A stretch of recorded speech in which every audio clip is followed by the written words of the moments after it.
Hi all, welcome and thank you for joining us today. My name's Ilsa and I'm very excited to have you on board for the first in our series of webinars talking all things safety and innovation in the traffic management industry. In the time we've been helping our customers to make their work sites safer and stay ahead of safety standards, we've really seen how fast the traffic management space is evolving. And that's what's prompted us for today's topic, which is to have a look at the future trends for traffic management in 2022. Today we've got on board with us a very esteemed guest, Stephen O'Dwyer, the President of TMAR, the Traffic Management Association of Australia. Steve has many years of experience working in the industry and is also long-time president. Over the years, Steve's worked tirelessly to raise the profile of the industry and the standards of operation within the space. Welcome, Steve. So great to have you here. I know we've had some really excellent conversation into the lead up to today, and I'm so excited to share some of these themes with the TMAR members and the industry. How are you going today? Yeah, great. Thanks very much. Wonderful weather here in WA, so yeah, loving it. Oh, fantastic. How exciting to be doing this remotely as well, right? Connecting two sides of the continent at one time. I think it's just something that we've got to get used to in the modern age. I'd rather be sitting there with you. Absolutely, absolutely. Well, hopefully we can do that soon.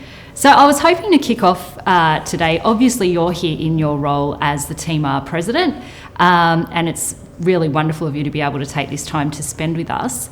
What I wanted to get into first of all is, can you tell us a little bit about some of the really key challenges that are facing the traffic management industry at the moment and how your members are coping with those and what TMAR's doing in response?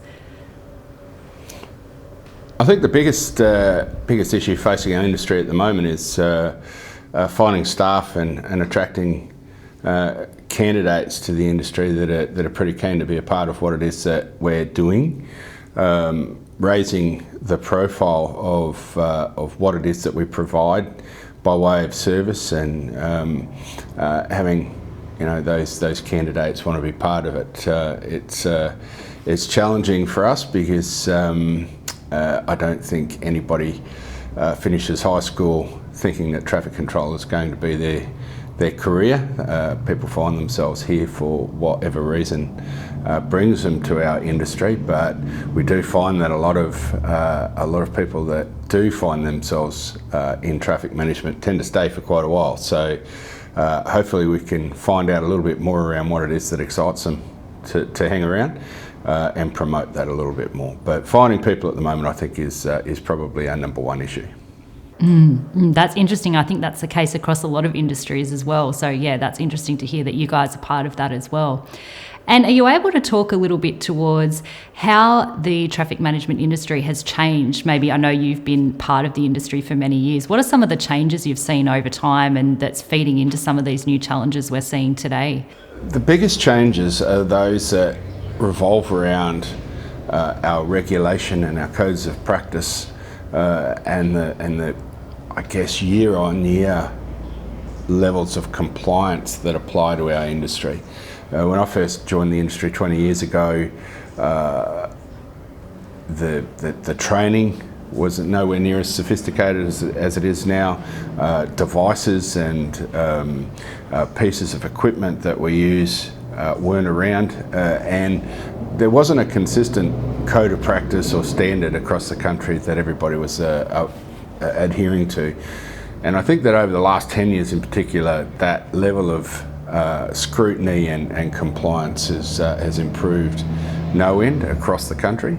And right now with Ausroads and their harmonisation project, we're trying to bring consistency across the states now. So that, along with the introduction of devices and big pieces of kit like truck-mounted attenuators, which translate to impact protection vehicles and the like, 20 years ago weren't there. I think there's a big change that now needs to occur with respect to the traffic controller and the role that they play. I often use there's a part of a movie, The Nugget, where Dave O'Neill's sitting in a deck chair and he's doing stop-slow duties, and somebody stops and he throws a stone at the stop-slow bat to turn it around. To some degree, that has been a perception of who we are as an industry, and a big part of what we're trying to do as an association now and as an industry is change that way of thinking and have people understand that traffic controllers, the modern traffic controller is and their roles are far more sophisticated than they've been at any other point in time. Yeah, that's so interesting. That's such a big difference in sophistication, and that's such a great example from the nugget of how different things look then to now. In terms of safety, it really does lead into that.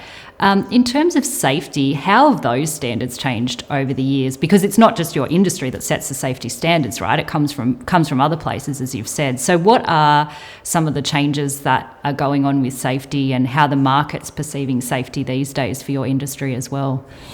I think safety from a workplace perspective has been a big focus for a lot of industries, and ours, with our staff working alongside live traffic, has really surfaced as a significant risk for those industries that we service, key buyers of traffic control and traffic management.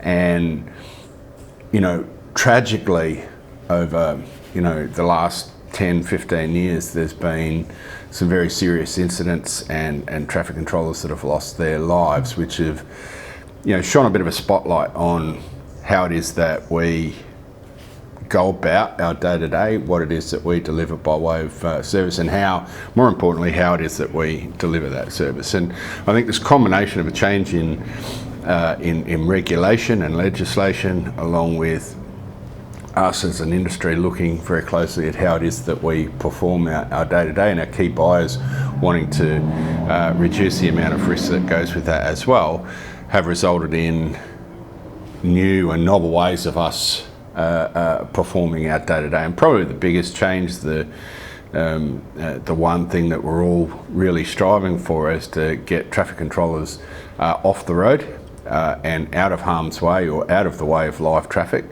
and introducing traffic control devices that can be operated remotely. The traffic controller is still there, so that the site's set up and it's compliant, and everybody can see why the traffic management is in place. But the traffic controller that's responsible for that particular part of the site is, on the side of the road or behind a barrier or out of the way of those errant motorists. Okay, excellent. And I think we were talking last time we spoke about how some of the bigger jobs that you guys might be tendering for, or your industry might be tendering for, is actually viewing the traffic management industry a little bit differently, rather than just a supplier of a product that they get 3 quotes for. Can you tell us a little bit more about that? Again, it's all part of how it is that traffic management is perceived by government, regulators, legislators, and by our key buying groups, and where the industry fits in that whole circle. And procurement is one of those key areas where we can affect change. The introduction of a new device is really precipitated by how much it costs and the value that it can deliver. And a lot of those, certainly the higher end devices, are particularly expensive and difficult to make a decision to bring it into any fleet unless there was some level of comfort that it was going to be adopted. So part of what we've tried to do through a collaboration of associations, so not just the Traffic Management Association, but Roads Australia, the CCF, AFPA, the Line Marking Association, we've all been working together to have traffic management seen as a safety part of any particular bid, so that it's not lumped in with the design or the design and construct pricing, that it's set to one side, and that no bid is actually won or lost on the back of traffic management being part of that holistic bid. So there's transparency brought to what it is that we're delivering by way of price and service. And that's going to provide substantial opportunity for those, particularly in the high speed, high volume environment, for those key users and buyers of traffic management to be novel in the way that they go about using traffic management on their worksite. So if there is something that can bring about a safer and a more productive project, they can propose that and not necessarily lose the work based on the back of them being novel or safer in the way that it is that they propose to do the traffic management on that particular worksite. Because traffic management can, it is certainly on the larger projects a big dollar item, a big line item, and to some degree can be the difference between winning and losing. So by pulling it out of the overall bid and having it set aside and being able to be assessed against other traffic management proposals, the opportunity to introduce something new and something novel that might up the ante with respect to a safer workplace and a safer work environment, and deliver other efficiencies to the worksite. It will also provide incentive to us as an industry to invest as well. So it's pretty exciting, and to some degree game changing in the way that we're going to be viewed and appointed as an industry moving forward. Oh yeah, absolutely. I think it's so important, if you really think about those safety metrics actually to be achieved instead of to just be a target on paper, they do need to be thought of differently.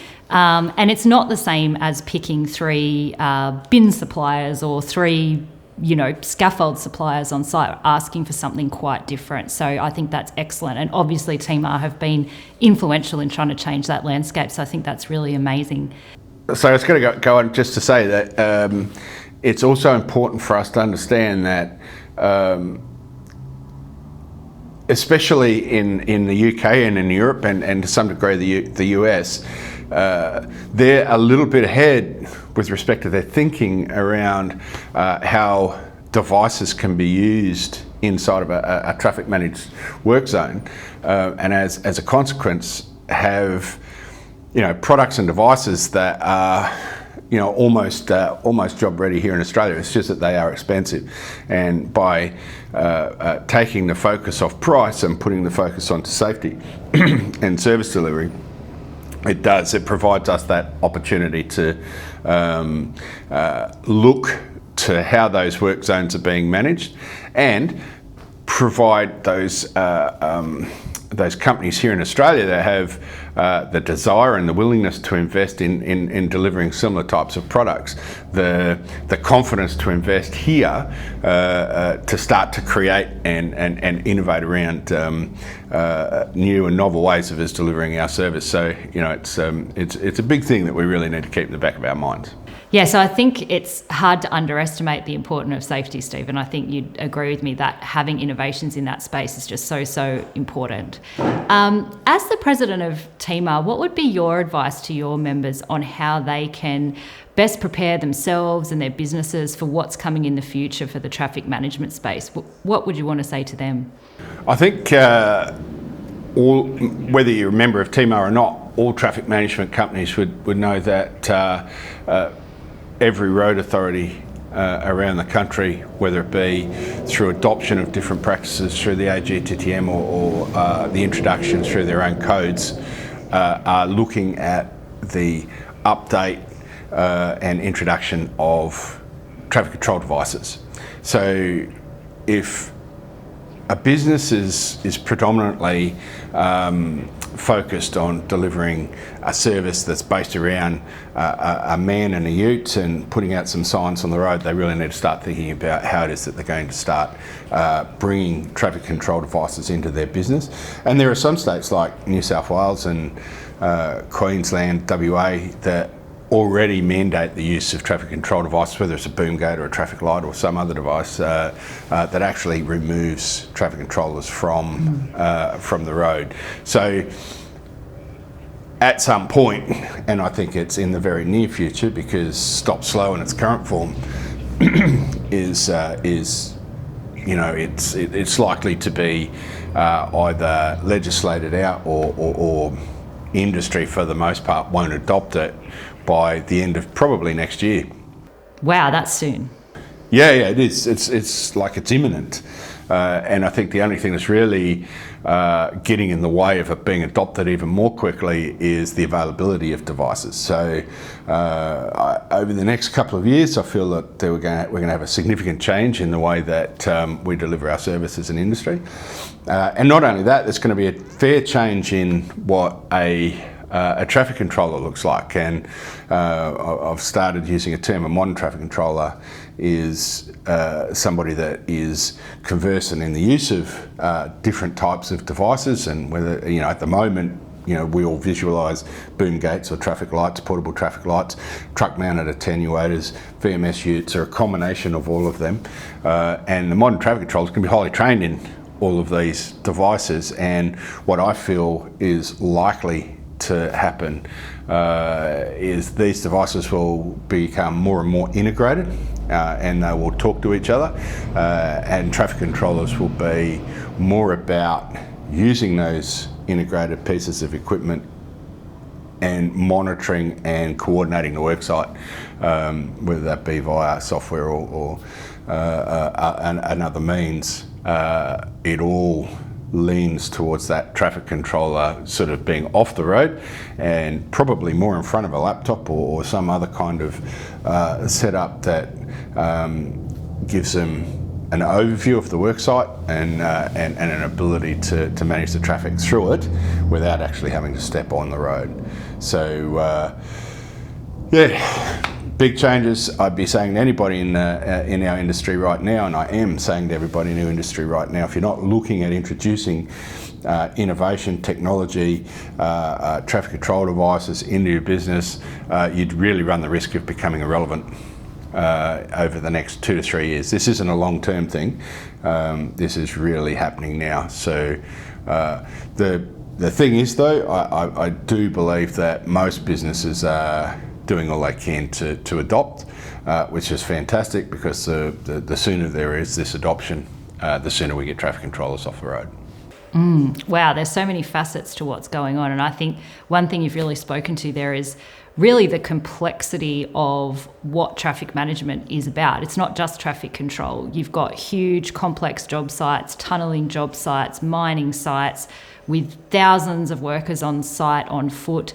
It's not just about one intersection or one roadside, although of course those still exist, but there's so much more and such a higher level of professionalism really required from the industry to be able to produce those safety outcomes. And, just as a lay road user myself, I can see the difference in, my adult life as to, well, if people had to do construction or work on the road, there really was no traffic control at all. And now, as a society, we're so much focused on keeping people safer, and, the traffic management industry really does have to continually grow and develop. And, really now you guys are the forefront of that discussion, because you guys are the front line of protecting people on the road. I think if you go back even 10, 15 years ago, projects on high-speed, high-volume roads were completed with traffic controllers putting out a row of cones and managing the site as best they could, with even whoever it was that was performing the actual work on the road. Their level of protection was coming from the cones as well. And you drive through those work sites today, there are steel barriers. There's significantly more by way of advance warning to the site where there's any need in those high-speed, high-volume environments for a worker to be on the road. There's impact protection vehicles and TMAs that are employed, advanced notifications through the use of VMS chutes. It's an incredibly different worksite than what it has been in the past. So what it really has evolved to being is a much safer work environment for all workers on foot, not just the traffic controllers, but those that are actually in the work zone as well. Yeah, absolutely. And I think in our, safety documentation, you always see that a worker on the roadside, whether they're the traffic controller or they're in a different capacity, they're described as being in the line of fire. And I think there's so much, being done to actually reduce them being in that really precarious position. So it's really excellent to see how much the traffic management industry is doing to, and industry and government all working together on this. So thank you so much for talking to us about these trends that are coming forward in the industry. Is there any key final messages you'd like to leave the audience with? I think it's important that everybody understands and acknowledges that it's no one thing. There's no silver bullet with respect to creating a safe work site. It's everybody working in harmony, but it's also looking to challenge our thinking around what best practice looks like, what a minimum standard should be, and certainly with the rate of improvement and introduction of pieces of plant and equipment nowadays, what might have been best practice months ago has been surpassed with a new piece of kit or technology. So it's incumbent on us all to sort of stay across what those might be and what they might look like, and we're really encouraging road authorities and Ausroads and governments to be a little more fleet of foot in the adoption of those sorts of things. And to that end, we're seeing faster approval processes being developed by Ausroads so that we can, as an industry, start using new pieces of kit as they come to our notice. We are working on harmonisation projects for both pre-qualification from a company perspective, but also for traffic controllers being able to cross borders and know that they're trained. If they've been trained in Queensland, they can work in WA and vice versa, and those sorts of things. But we also, as an industry, feel a lot more confident that there's consistency in that training. But importantly, traffic controllers will be trained more for the types of work that they're going to be employed in. So, again, in the high-speed, high-volume environment, which is incredibly risky, traffic controllers will be have a sense of prerequisites and in their training around being ready for that type of work and understanding the particular risks to working in those environments, but also as part of that, understand the devices that can be employed to improve their levels of safety and efficiency on site as well. So it's all of these different moving parts that seem to be converging at the same time now after there's a few of us in the industry that have been around for a while, over 20 years, and we sometimes have a smile on the side of our face with respect to where we are today, but knowing that we started talking about this, 10 years ago. So probably the most encouraging thing for me is there's support for innovators in the country now. That government has recognised that we've got some clever businesses out there that are coming up with clever ideas, particularly in the device space, and they're working collaboratively now to provide an approval process for those innovative businesses to get their products to those that can actually use them and it make a difference in their day-to-day. That there's an understanding that a modern traffic controller works across a whole range of different types of work sites, whether they're supporting utilities or they're on a major project or they're doing emergency repairs on the Westgate Bridge, or the Sydney Harbour Bridge. They're all different types of work, and as a consequence of that, the training is now aligning a little better with respect to the traffic controller being trained for each specific type of scenario. And it's no longer about a traffic controller holding a stop-slow bat and directing traffic. That'll be done with devices as we move forward. So all of those things coming together, I believe, over the next couple of years will be, a period of significant transformation for us as an industry in how it is that we deliver our service, and I encourage all traffic management companies to stay across what those innovations are. But at no other time has there been an environment for Australian innovative companies to have their devices introduced and their innovations adopted by industry as readily as I think that they will be as we move forward. So it's a pretty exciting time, and I feel like we're starting to create incredibly safe work environments for those workers that are out there working on or around road, rail or bridges, and that it'll only keep getting better as time goes on and more of these devices are implemented. Yeah, that's fantastic, and it's really excellent to see that that's moving forward, and it's so encouraging for companies that are innovating and businesses that are innovating or thinking about innovating to hear that and think about what they can bring to the environment as well. Steve, I want to thank you so much for joining us today. You have brought a wealth of information. I am sure you have added so much value to everyone attending. So thank you again. We really value your time today, and I'm sure the team, our members and the other viewers are really going to get so much out of today. Thank you so much. Thank you. Anytime. Take care.